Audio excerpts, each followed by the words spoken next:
దేవుని పరిశుద్ధ నామానికి మహిమ కలుగునుగాక. ప్రియదేవుని పిల్లరా, వాక్య భాగాన్ని చదువుకుని ఉపదేశాల ముందు కొనసాగుదాం.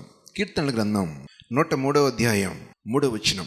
ఆయన నీ దోషములన్నింటినీ క్షమించువాడు, నీ సంకటములన్నింటినీ కుదుర్చువాడు. చిన్న ప్రార్థన చేసుకున్నది తల్ల వంచండి. మహాపరిశుద్ధుడా, ప్రేమ కలిగిన మా తండ్రి, శక్తివంతుడా, ఆశ్చర్యకరుడా, చూస్తున్నవాడవు, చేయగలిగిన వాడవు తండ్రి, మరొక్కసారి ప్రభువా నీ సన్నిధి చేరి ఉన్నాం, నీ పాదాల చెంత నిలిచి ఉన్నాం. మీరే మీ శైలిలో, మీ స్థాయిలో బిడ్డల పట్ల కార్యములు జరిగించమని, మాతో మీరు మాట్లాడమని, ఘనత ప్రభావములు మీరు పొందుకొని మీ కృపలో మమ్మల్ని నుంచి నడిపించమని యేసు పరిశుద్ధ నామములో అడిగి వేడుకుంటున్నాం తండ్రి. ఆమేన్. హల్లెలూయా. దేవుని పిల్లలారా, ఆయన అంటున్న మాట, నీ దోషములన్నింటినీ క్షమించువాడు, నీ సంకటములన్నింటినీ కుదుర్చువాడు. ఏంటవి సంకటములంటే?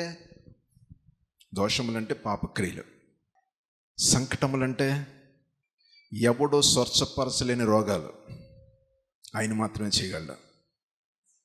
సంపూర్ణ ఆరోగ్యకరమైన పరిస్థితులు అనుగ్రహించగలిగిన వాడు ఎవరైనా యేసయ్య. ఇంకొక మాట చదవండి, యెషయా గ్రంథం 43వ అధ్యాయం 25వ వచనం.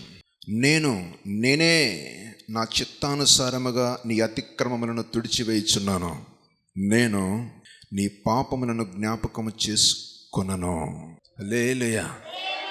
ఎవరైనా ప్రభువైన యేసుక్రీస్తు ప్రభువా, నీ సంకటములన్నింటినీ కుదర్చగలిగిన శక్తివంతుడు, నీ దోషములన్నింటినీ తుడిచివేయగలిగిన వాడు ఎవరో నేనే నా చిత్తానుసారముగా, ఆయన ఇష్టానుసారముగా. అంటే ప్రతి విషయంలోనూ ఆయన కలగజేసుకునే విధంగా మనం బతుకుండాలి. అది ఇప్పుడు స్వస్థతనిచ్చే దేవుడు కలగజేసుకుంటేనే కదా. ఆయన కలగజేసుకునే విధానంగా ఉంటే స్వస్థత దొరుకుతుంది. నీ సంకటములన్నీ కుదిర్చి నేను క్షేమకరమైన పరిస్థితులు కలగజేయాలంటే ఎవరు కలగజేసుకోవాలి? యేసయ్య కలగజేసుకోవాలి.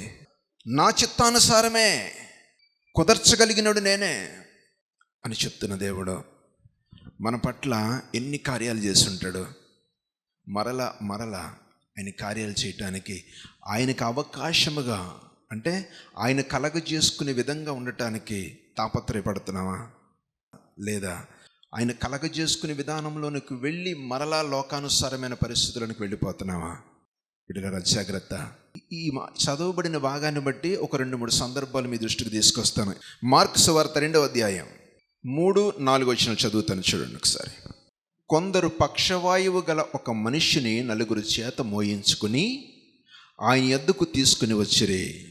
చాలామంది కూడి ఉన్నందున వారి ఆయన యొద్దకు చేరలేక ఆయన ఎన్న చోటికి పైగా ఇంటి కప్పు విప్పి సందు చేసి పక్షవాయువు గల వానిని పరుపుతోనే దింపిరి. జగమెరిగిన వాక్యాల బిడ్డలారా, మరలా దేవుడు మనతో మాట్లాడుతున్నాడు అంటే పడిపోయిన స్థితి నుంచి మరలా లేవనెత్తుకోవటానికే, పని లేక కాదు. ఒకవేళ ఆ స్థితిలో కుదర్చబడలేని పరిస్థితిలో నీ సంకటములు కుదర్చడానికి దేవునికి అప్పగించుకోవటానికి ఏ పరిస్థితిలో బ్రతకాలి? ఒక 4 వ్యక్తులు ఒక వ్యక్తిని మోసుకెళ్ళారు. స్తోత్రం చెప్పండి దేవునికి. మోసుకెళ్ళిన విధానాన్ని బట్టి ఏం చేస్తున్నారు వాళ్ళు? యేసుక్రీస్తు ప్రభువు వారు ఆ ఇంట్లో ఉన్నాడు, సువార్త ప్రకటిస్తున్నాడు. ఎంతోమంది గుమ్ముకూడి ఉండటం వలన ఆయన కనుదృష్టి పడే విధానంలోనికి దూరముగా ఉండటం వలన కొందరు వ్యక్తులు కలిసి ఒక 4తో ప్రేరేపించబడి మోసుకుని తీసుకువెళ్ళి ఆయన దగ్గరికి పెట్టడానికి సిద్ధపడ్డారు. ఆ ఇల్లు ఎక్కి ఇల్లు కప్పు విప్పి కిందకి తీసుకెళ్ళి ఆయన కనుదృష్టి ఉండటానికి, స్తోత్రం చెప్పండి దేవునికి, ఆయన చూడాలని విశ్వాసంతో వెళ్ళిన పరిస్థితులను బట్టి. అంటే ఈ సందర్భాన్ని జ్ఞాపకం చేయటానికి మన సహవాసం లోకంలో ఏ స్థితిలో నడుస్తుంది? ప్రత్యేకించబడ్డామా? దేవుని పిల్లలతో సహవాసము కలిగి జీవితాన్ని జీవిస్తున్నావా? సన్నిధికి సమకూర్చే విధానంలో నీ విశ్వాసముతో కూడిన సహవాసము కలిగిన వ్యక్తులతో నీ క్రమం కొనసాగుతుందా? ఇక సన్నిధి విడిచిపెట్టడమే లోకంలో పడి తిరుగుతున్నావా? దేవుని దగ్గరికి చేర్చే విధానంలో నీ సహవాసం ఎక్కడుందే? ఎందుకనే నీ సంకటములు కుదురుస్తానంటున్నాడు ఆయన. చాలా జాగ్రత్త. ఎందుకంటే దేవుడు గొప్ప కార్యం చేశాడు అక్కడ. ఆ పక్షవాయువు కలిగిన వ్యక్తిని వారు ఇంటి పై కప్పికి తీసుకువెళ్ళి 5వ వచనం చూడండి. యేసు వారి విశ్వాసమును చూచి, కుమారుడా, నీ పాపములు క్షమించబడి ఉన్నవి. స్తోత్రం చెప్తానికి. ఎవరి విశ్వాసాన్ని చూశాడు అక్కడ? తీసుకెళ్ళారు. తీసుకువెళ్ళిన వారి విశ్వాసాన్ని చూసి, నా కుమారుడా, ఎవరినే? పాపములతో నింపబడినవాడు, కుదర్చలేని సంకటముతో మంచాన పడినోడు, ఎవడికి అక్కరకు రానోడు, ఉపయోగపడినోడు. అటు పని ఏంటి అసలు? కానీ ఆ వ్యక్తిని మోసుకుని యేసుక్రీస్తు ప్రభు దగ్గరికి తీసుకువెళ్ళడానికి, అంటే నువ్వు కలిగి ఉన్న జీవితంలో నీ చుట్టూ ఉన్న సహవాసమైన పరిస్థితుల్లో ఏ స్థాయిలో ఉన్నాయి? ఆదివారం చర్చికి వెళ్దామంటే పర్వాలేదులే, ఈ పూట సినిమాకి వెళ్దామనే సహవాసం ఉందా? ఉందా? దేవుని సన్నిధిని పెందలకడనే వెళ్ళాలని ఆసక్తి కలిగి ఉంటే పర్లేదు, పాస్టర్ గారు 12కి వస్తాడు, వాక్యం 1 గంటకు మొదలవుతుంది, అప్పుడు వెళ్ళినా పర్లేదు. అటువంటి సహవాసంలో ఉన్నావా? ప్రతి ఆదివారం వెళ్తున్నాం, ఈ ఆదివారం వెళ్ళడానికి ఏముంది కానీ మంచి కూర ఒకటి తెచ్చుకున్నాం, ఇది సరిపోద్ది పూట కానీ పరిస్థితిలో ఉన్నావా? బిడ్డలు గమనించండి. కుదర్చగలిగిన వాడాయన, నా చిత్తమే నీ పట్ల నెరవేరుతుంది అని చెప్తున్న దేవుని పట్ల మనం ఎట్లా ఉంటున్నాం? ఎటువంటి సహవాసం కలిగి జీవితాన్ని జీవిస్తున్నాం? యేసు వారి విశ్వాసమును చూసి, కుమారుడా, నీ పాపములు క్షమించబడి ఉన్నవని పక్షవాయువు గలవానితో చెప్పాను. స్తోత్రం చెప్పాలి. నీ పక్షవాయువు ఈ దినము నుంచి వెడలిపోయింది, నువ్వు క్షేమకరమైన ఆరోగ్యంతో ఉండవని చెప్పొచ్చు కదా. నీ పాపములు తొలగిపోయినాయి అని చెప్తున్నాడే. సంకటములు కుదర్చగలిగిన వాడు, తన దోషములు తొలగిపోయినవని చెప్తున్నాడే. ఎవరి విశ్వాసాన్ని బట్టి నీ చుట్టూ ఉన్న సహవాసం అట్టుండాల, ఆ విధమైన ప్రేరేపణలో బ్రతకాల. లోకములో ఉన్న నువ్వు యేసుక్రీస్తు ప్రభు మాదిరికరమైన జీవితంలో జీవిస్తుంటే లోకము దేవుణ్ణి వెంబడించే విధముగా నీ సాక్ష్యం ఉండాలి. ప్రతి ఒక్కరితోనూ సన్నిహితముగా ఉండాలి, మాట్లాడాలి, దేవుని గురించి చెప్పగలగాలి. నువ్వు బ్రతికిన బ్రతుకు వారిలో సాక్ష్యం కనబరచాలి. కానీ నీ స్నేహం విశ్వాసులతో ఉండాలి, పరిశుద్ధులతో ఉండాలి, పవిత్రతలో కొనసాగాలి. స్తోత్రం చెప్తావనికే. హల్లెలూయా. ఆ పరిస్థితిలో దేవుడు అంటున్నమాట, నీ పాపములు క్షమించబడు. స్వస్థపడతాడని ఆయన తీసుకెళ్తే, నీ పాపములు క్షమించబడ్డాయంటే ఏం జరిగింది? ఒకసారి చూడండి, 12వ వచనం చదవండి. తక్షణమే వాడు లేచి పరిపెత్తుకొని వారందరి ఎదుట నడిచిపోయిను గనుక వారందరూ విభ్రాంతి నొంది, మనం ఇలాంటి కార్యములను ఎన్నడూ చూడలేదని చెప్పుకొనుచు దేవునిని మహిమపరిచిరి. స్తోత్రం చెప్పండి దేవునికి. హల్లెలూయా. ఒకడ తీసుకెళ్తే వెళ్ళే పరిస్థితి, దేవుడి దగ్గరికి వెళ్ళలేని పరిస్థితి. అట్టి వ్యక్తిని కొందరు విశ్వాసముతో దేవుని సన్నిధికి చేరిస్తే దేవుడు ఏం చెప్పాడు అక్కడ? నీ పాపములు క్షమించబడ్డాయి. స్తోత్రం చెప్పాలి. దేని ద్వారా సంక్రమిస్తుంది రోగం? అది ప్రామాణికం. పాపమే, మనం చేస్తున్న అతిక్రమం. స్తోత్రం చెప్పండి. దాని పట్ల విడుదలనివ్వగలి నీ సంకటములను కుదర్చగలిగిన వాడినే. చూడండి బిడ్డలారా, ఆ పక్షవాయువు గలవాడిని తీసుకువెళ్ళటానికి సర్వశక్తివంతుడైన దేవుని ఏర్పాటులో ఉంచటానికి, కార్యం చూడటానికి ఎవరు కారణమయ్యారు? వాడి చుట్టూ ఉన్న స్నేహం, విశ్వాసముతో కూడిన వ్యక్తులు వీడిని దేవుని దగ్గరికి చేర్చాలి. నీ చుట్టూ ఉన్న పరిస్థితుల్లో ఆ స్థాయి కనబరచడానికి ఏం కావాలి? ప్రథమంగా నీకు దేవుని పట్ల విశ్వాసం ఉండాలి. ఆయన కలగజేసుకుని విధానంలోనికి తీసుకువెళ్ళారు కాబట్టి వారి విశ్వాసాన్ని చూసి, స్తోత్రం చెప్పండి దేవునికి, మీ విశ్వాసమును చూసి వాడి పాపములన్నీ పోయినాయి అని చెప్తున్నాడు. ఇది అంటున్నాడు, స్వస్థత వచ్చి గంతులేసుకుని వెళ్ళిపోతుంది, యేసు రక్తమే జయం. అట్టి కృపాటి కార్యములు చేయగలిగిన దేవుడు అందుకే అంటున్నాడు, నేనే నా చిత్తానుసారముగా చేస్తాను. ఆయన ఇష్టంలోకి వెళ్ళాలంటే ఎటువంటి సహవాసం ఉండాలి మనకి? విశ్వాసులతో ఉండాలి. అట్టి బతుకు కలిగి ఉండాలి. కుదర్చగలిగిన దేవునికి ఏ పరిస్థితులు కలిగి ఉండాలి? విశ్వాసం. చేస్తాడు. నా దేవుడు నా మాట తోసివేయలేడు. ఎందుకని నువ్వు బ్రతుకుతున్న బ్రతికే సాక్ష్యం ఇస్తుంది. స్తోత్రం చెప్పండి దేవునికి. హల్లెలూయా. ఇంకొక సందర్భాన్ని మీ దృష్టికి తీసుకొస్తాను చూడండి. లూకా సువార్త 7వ అధ్యాయం 47వ వచనం. ఆమె విస్తారముగా ప్రేమించిన గనుక ఆమె యొక్క విస్తార పాపములు క్షమించబడినని నీతో చెప్పుచున్నాను. ఎవనికి కొంచెముగా క్షమించబడునో వాడు కొంచెముగా ప్రేమించునని చెప్పి. స్తోత్రం చెప్పు దేవునికి. ఎవరామె?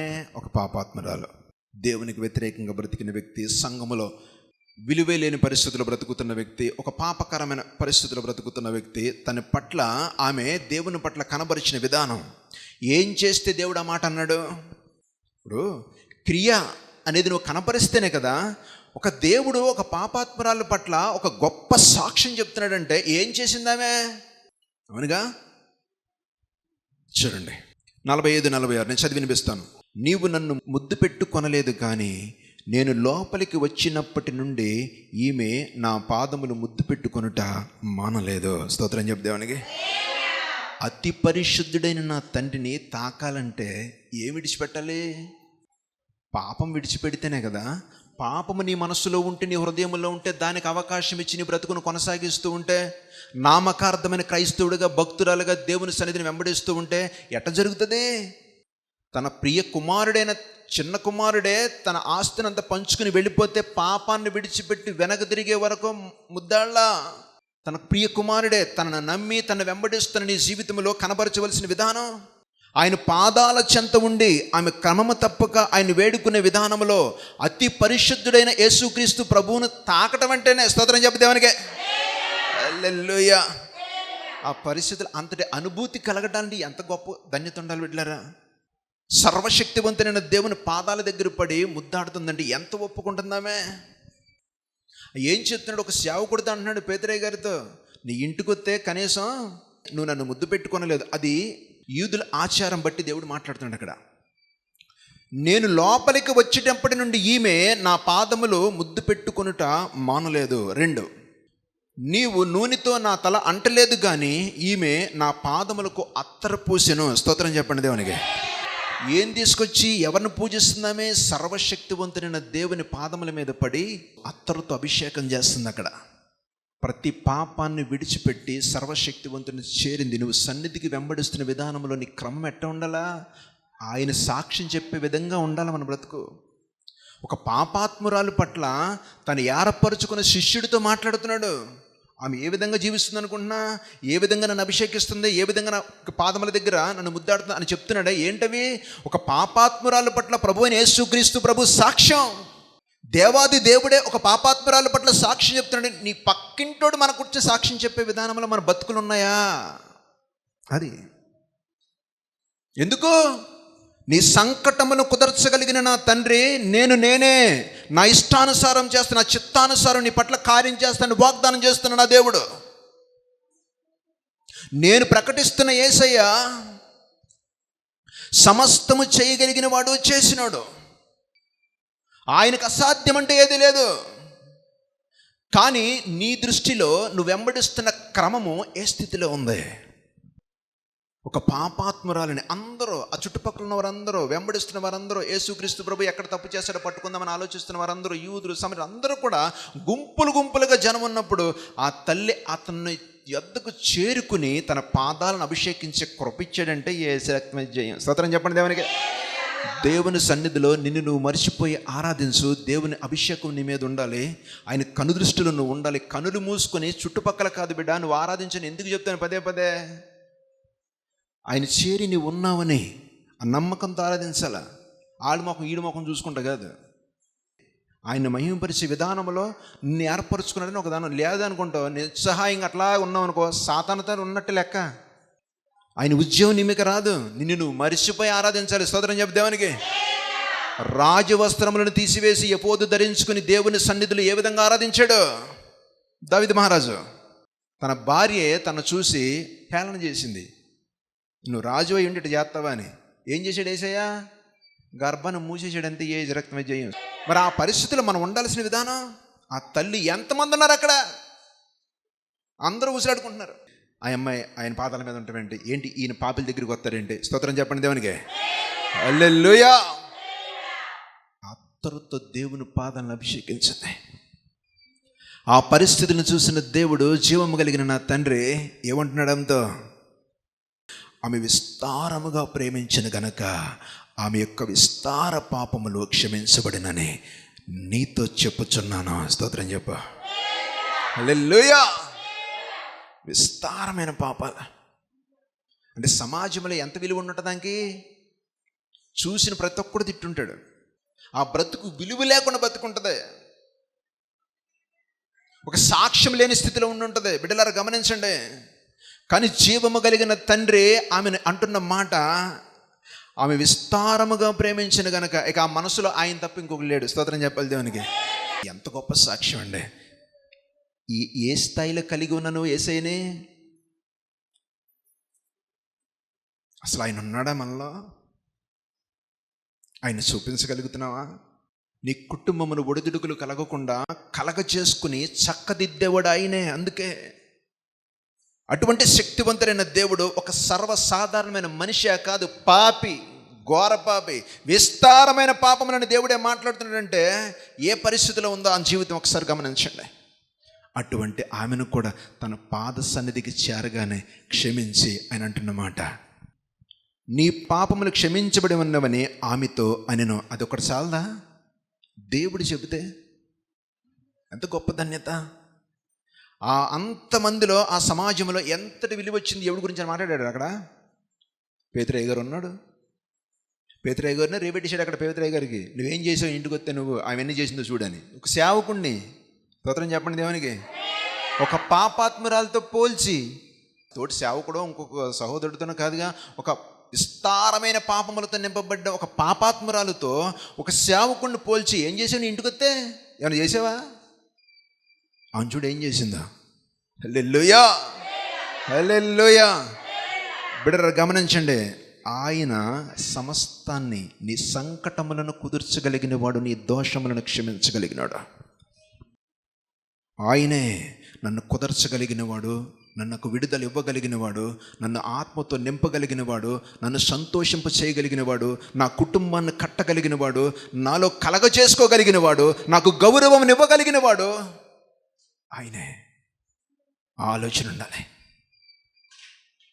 ఆ పరిస్థితులను బ్రతకాలని కుదర్చగలిగిన దేవుడు నిన్ను అడుగుతున్న మాట ఏం చేయాలి? గబగబా 2-3 మాటలు చెప్తాను మీకు. మత్తయి సువార్త 12వ అధ్యాయం 31వ వచనం నేను చదివి వినిపిస్తాను చూడండి. కాబట్టి నేను మీతో చెప్పినది ఏమనగా, మనుష్యులు చేయు ప్రతి పాపమును దోషణయు వారికి క్షమించబడును. స్తోత్రం చెప్పు దేవునికి. ఆయన చెప్తున్నాడుగా, కుదర్చగలిగిన వాడు నేనే అని. కాబట్టి నేను మీతో చెప్పినది ఏమనగా, మనుష్యులు చేయు ప్రతి పాపమును దోషణను వారికి క్షమించబడును. ఎప్పుడు క్షమించబడుతుంది? క్షమించే దేవుడే కదా. మరి ఆ క్షమలో మనం ఉన్నామా? ఎప్పుడు క్షమించబడుతుంది? ఆ తల్లి తన పాపములు, విస్తారమైన పాపములు ఎప్పుడు క్షమించబడ్డాయి? జీవము కలిగిన దేవుణ్ణి అమితంగా ప్రేమించింది. స్తోత్రం చెప్పండి దేవునికి. ఆయన పక్షాన సమస్తాన్ని విడిచిపెట్టింది, లోకాన్ని విడిచిపెట్టింది, తను చేస్తున్న పాపాన్ని విడిచిపెట్టింది. అక్కడున్న వారిని ఎవరిని కూడా లెక్క చేయి విడిపించగలిగిన వాడు ఆయనేనని, కుదర్చగలిగిన వాడు ఆయనేనని, కలగ చేసుకునేవాడు ఆయనేనని ఆయన పాదాలతో అభిషేకించింది. అందుకు అంతటి సంపూర్ణమైన విడుదల దొరికింది. ఇక్కడ అంటున్నమాట, ఆయనే దోషణను పాపమును వారికి క్షమించబడును అని చెప్తున్న దేవుడు. ఎప్పుడు క్షమిస్తాడు అని అంటే ఒక్క మాట. 1 యోహాను పత్రిక 1వ అధ్యాయం 9వ వచనం, మన పాపములు మనం ఒప్పుకొనిన ఎడల ఆయన నమ్మదగిన వాడును నీతిమంతుడును గనుక ఆయన మన పాపమును క్షమించి సమస్త దుర్నీతి నుండి మనను పవిత్రులుగా చెయ్యను. హల్లెలూయా, హల్లెలూయా. ఆ తల్లి పట్ల ఆమె ప్రేమించడం అంటే ఎట్లా ప్రేమించింది ఆయన్ని? మరలా పాపము జోలికి వెళ్ళను అని చేసిన ప్రతి పాపాన్ని ఒప్పుకొని దేవుని సన్నిధిలో ఆయన పాదాల దగ్గర గడుపుతుంది. చెప్తున్నాడు కదా, ఒప్పుకొని ఎడల ఆయన నమ్మదగిన వాడును నీతిమంతుడు గనుక ఆయన మన పాపములను క్షమించి. నువ్వు ఎప్పుడైతే ఒప్పుకుంటావో, ఎప్పుడైతే దేవుని సన్నిధిలో పడి నీకు సంకటములన్నిటిని కుదర్చగలిగిన వాడు దేవుని దగ్గర నిన్ను అడుగుతున్న మాట ఏంటి? నువ్వు చేసిన ప్రతి అతిక్రమాన్ని ఒప్పుకోవటమే. డబ్బులు ఇమ్మన్నాడా?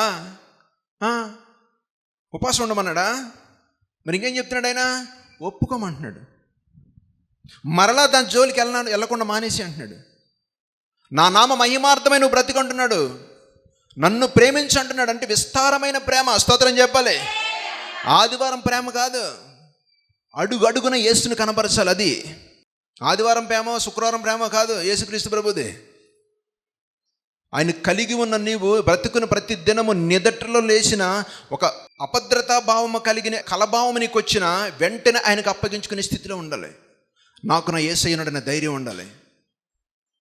అది నిష్కపటమైన ప్రేమతో విశ్వాసంతో దేవుని వెంబడించడం అంటే. ఆయన అడుగుతున్న మాట అదే. దుర్నీతి నుండి మనల్ని పవిత్రులుగా చేయను. హల్లెలూయా, హల్లెలూయా. బిడ్డలారా, అంత శక్తివంతుడు కదా. ఆయనే చేస్తాడా? ఇంకెవడు చేయడా? ఇంకెవరికైనా ఆ విధమైన క్షమించే పరిస్థితులు కలిగిన వాడు ఉన్నారా? ఆ విధమైన పరిస్థితులు కలిగి జీవించి మనకు విడుదల ఇవ్వగలిగిన ఎవరైనా ఉన్నారా? ఎందుకని ఆయనే చేయగలుగుతాడు?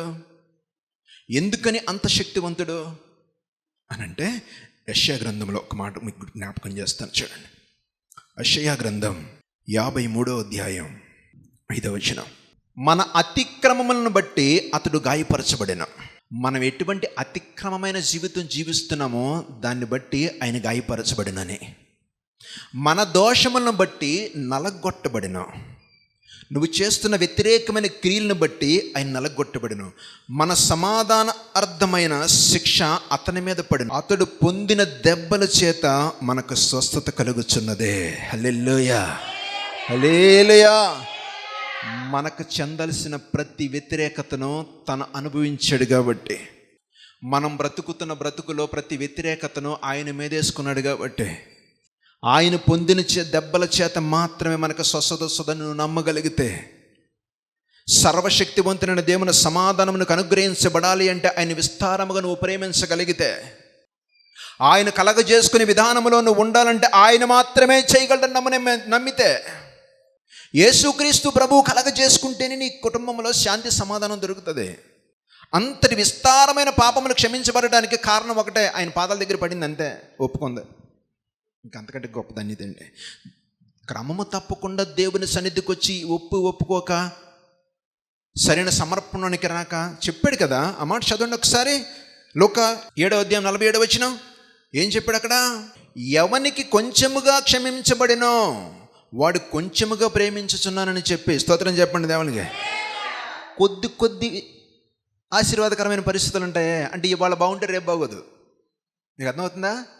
ఈ సంవత్సరం పర్వాలేదని ఇంకో సంవత్సరం ఇంకోలాగా ఉంటుంది. ఎందుకని ఆయన అంటున్నమాట, ఎవరికి కొంచెముగా క్షమించబడునో వాడు కొంచెంగా ప్రేమించినంటే ఆడి విశ్వాసం ఎలా ఉంటుంది? నామమాత్ర విశ్వాసం. ఇక్కడికి దెబ్బ తగిలినప్పుడు, ఇబ్బందికరమైన పరిస్థితులు వచ్చినప్పుడు దేవుని సన్నిధి కనపడితే ఇక్కడికి క్రమముగా నా దేవునితో నేను మాట్లాడని నిత్య సంకల్పంతో ఒక సమర్పణ కలిగిన భక్తి జీవితం ఉండదు అడిగి. బిడ్డలారా, టీవీ చూస్తున్న మీరు కూడా దేవుని సన్నిధిని వెంబడిస్తున్న విధానంలో ఎటువంటి పరిస్థితులు కలిగి ఉన్నారు మీరు? ఎవడైతే ఎంత భక్తి చేస్తాడో అంతేనంట. విస్తారమైన ప్రేమ కనబరిచిన ఆ వ్యక్తి పట్ల తన కనబరిచిన ప్రేమ ఏంటి? విస్తారమైన పాపమును క్షమించబడిన. స్తోత్రం చెప్తానికి ఎంత ఆశ్చర్యం అండి. అట కలిగి ఉండాలంటే ఆయనంటే ఎందుకు అంత శక్తివంతుడు అని అంటే, బిడ్డలారా, మన అతిక్రమములను బట్టి అతడు గాయపరచబడిన. నువ్వు నమ్మాలి. ఎందుకని ఆయన పరిశుద్ధుడు, పాపం ఎరగనోడు, పవిత్రత కలిగిన. ఆయన పరిశుద్ధమైన రక్తం చిందిస్తే ఆ రక్తం కింద మన పాపములు కొట్టుకుపోయినాయి. స్తోత్రం చెప్పాలి దేవునికి. ఆ పరిస్థితుల్లోనికి నువ్వు రాగలిగితే, నువ్వు ప్రేమించగలిగితే, ఆయన శాశ్వతులను నమ్మగలిగితే, కార్యం చేయగలిగిన వాడు ఆయనను విశ్వసించగలిగితే, విశ్వాసముతో తన సన్నిధిని వెంబడిస్తే, తన వాక్యానుసారం బ్రతకడానికి నువ్వు సిద్ధపడితే, ఒక పాపాత్మురాలు ఆ లోకమంతా ఆ పరిస్థితులన్నీ ఆమె అవహేళనగా మాట్లాడుతున్న సందర్భంలో కూడా తన పట్ల సాక్ష్యం చెప్పిన దేవుడు నీ పట్ల సాక్ష్యం చెప్పడానికి, నిన్ను గణపరచడానికి, నిన్ను హెచ్చించడానికి, సర్వోన్నతులైన దేవుని పాదముల దగ్గర నీ బతుకు ఒప్పుకునే విధానంలో ఉండాలి. ఆ పరిస్థితిలో బ్రతకడానికి నువ్వు సిద్ధపడితే, బిడ్డ, ఒక పాపి పట్ల దేవుడు సాక్ష్యం చెప్పాడు. ఒక పక్షవాయువు కలిగిన వాడిని సంపూర్ణమైన విడుదల ఇవ్వడానికి వాడు చుట్టూ ఉన్న విశ్వాసముతో వెంబడించిన వారే. అటువంటి సహవాసముతో కలిగి నువ్వు లోకములో దేవుని సన్నిధిని ఆ విధముగా నువ్వు వెంబడించగలిగితే, ఆయన కలగ చేసుకుంటే నీ సంకటములన్నీ కుదర్చగలిగిన నా తండ్రి, ఇప్పటి వరకు ఏ ఇబ్బందికరమైన పరిస్థితిలో ఉన్నావో, ఎటువంటి కుదురుబాటు లేని, కుదుర్చుకోలేని పరిస్థితిని బ్రతుకు కొనసాగుతుందో, నా దేవుడు నీతో మాట్లాడుతున్న మాట గమనించి బిడ్డ, ఆలకిస్తావా? ఒప్పుకుంటావా? ఒప్పుకునే విధానంలో నీ బ్రతుకును కొనసాగించడానికి సిద్ధపడితే, గమనించు, చాలా శ్రేష్టకరమైన ఒక పాపి పట్ల సాక్ష్యం చెప్పాడు. విశ్వాసులుగా ఉన్న మన విశ్వాసం ఏ స్థాయిలో ఉంది? మన బిడ్డలకి ఏమి ఇవ్వగలుగుతున్నాం? నీ కుటుంబం కుదర్చగలిగిన వాడు ఆయన, నీ బిడ్డలను కట్టగలిగిన వాడు ఆయన, నీకున్న రోగములను సంకటములను కుదర్చగలిగినాడు, సంపూర్ణమైన స్వస్థత ఇవ్వగలిగిన వాడు ఆయన అని నువ్వు నమ్మి నీ వ్యతిరేకరమైన జీవితాన్ని ఆయన సన్నిధిలో ఒప్పుకోవడానికి సిద్ధపడితే మోకరించి బిడ్డ ప్రార్థన చేద్దాం. బిడ్డ, టీవీ చూస్తున్న నీవు ఈ ఉపదేశం నిన్ను కదిలించబడితే ఏ పరిస్థితిలో బాధించబడుతున్నావో, ఏ పరిస్థితిలో ఉన్నావో మోకరించు. నీ పక్షాన దేవునికి అప్పగించడానికి, ఒప్పుకునే స్థితిలో నువ్వు బ్రతకటానికి సిద్ధపడ. పరిశుద్ధుడా, ప్రేమ కలిగిన మా తండ్రి, ఆత్మదేవుడా, ఆశ్చర్యకరుడా తండ్రి, మా సంకటములు కుదర్చగలిగిన వాడవు, మా దోషములను ప్రభువా తొలగించగలిగిన వాడవు. నేనే నా చిత్తానుసారముగా చేస్తానంటున్నావయ్యా. నిన్ను విస్తారముగా ప్రేమించే వారముగా, విశ్వాసముతో వెంబడించే వారముగా, మా ప్రతి పాపమును ప్రతి అతిక్రమమును ప్రభు ఒప్పుకునే వారముగా నీ పాదాల చెంత చేరి ఉన్నామయ్యా. మమ్మల్ని క్షమించయ్యా. ఈ టీవీ చూస్తున్న బిడ్డలను ప్రత్యేకంగా మీరు దీవెనకరమైన పరిస్థితులకు నడిపించిన తండ్రి, నీ చిత్తము వారి పట్ల జరిగించు దేవా. శక్తివంతుడైన తండ్రి, ఎటువంటి కుదురుబాటు లేని రోగములతో బాధించబడుతున్నారో, ఎటువంటి అవమానకరమైన పరిస్థితుల్లో జీవితాన్ని కొనసాగిస్తున్నారో, ఏ పరిస్థితుల్లో వారి జీవితాలు ప్రభావ ఏ నడవడికలో ఉన్నాయో, విశ్వాసముతో నీ పాదముల దగ్గరకు చేరి నీ సన్నిధికి చేర్చబడి నీ కార్యము చూసేవారిగా స్థిరపరచమని, బలపరచమని, నీ కార్యములు ప్రతి కుటుంబములను జరిగించమని, ఈ ప్రార్థనలు ఏకీభవిస్తున్న ప్రతి ఒక్కరి పట్ల మేలు కార్యములు జరిగించమని కుదర్చగలిగిన వాడవయ్యా. ప్రతి రోగము నుంచి విడిపించగలిగిన వాడు, ప్రతి పాపము నుంచి విడిపించగలిగిన వాడు, పరిశుద్ధతో ప్రభు మమ్మల్ని అలంకరించగలిగిన వాడవు, పవిత్రతలో నడిపించడానికి ప్రభు కృప చూపించగలిగిన వాడవు. నీ చిత్తమే బిడ్డల పట్ల జరిగించమని, కార్యములు జరిగించమని యేసు నామములో అడిగి వేడుకుంటున్నాం తండ్రి. ఆమేన్. యేసయ్యా స్తోత్రము నీకేనయ్యా, నీకే ప్రభు మహోన్నత ఆరాధన నీకేనయ్యా, నీకే ప్రభు. కనికరించే కార్య సాధకుడా, కరుణామయుడా యేసయ్యా, కనికరించే కార్య సాధకుడా, కరుణామయుడా నా యేసయ్యా. యేసయ్యా స్తోత్రము నీకేనయ్యా, నీకే ప్రభు మహోన్నత ఆరాధనా నీకేనయ్యా, నీకే ప్రభు.